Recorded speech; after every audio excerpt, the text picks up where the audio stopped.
শুনিছো শ্ৰী অখিল গগৈ আজি অসুস্থ।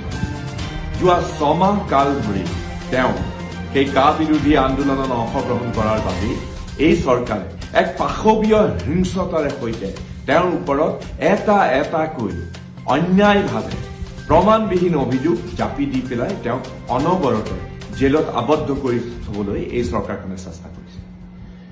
শ্ৰী অখিল গগৈ অসমৰ এক সম্পদ, তেওঁ অসমৰ এক প্ৰতিবাদী সত্তা, আৰু এনে প্ৰতিবাদী সত্তাক আজি এই চৰকাৰখনে ষড়যন্ত্ৰমূলকভাৱে ৰাইজৰ পৰা বিচ্ছিন্ন কৰি ৰাখিবলৈ চেষ্টা কৰিছে।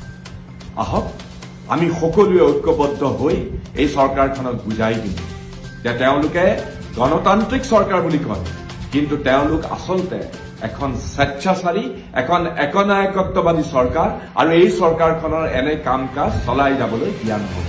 আহক আমি অখিল গগৈৰ মুক্তিৰ কাৰণে সকলোৱে ঐক্যবদ্ধ হৈ সংগ্ৰাম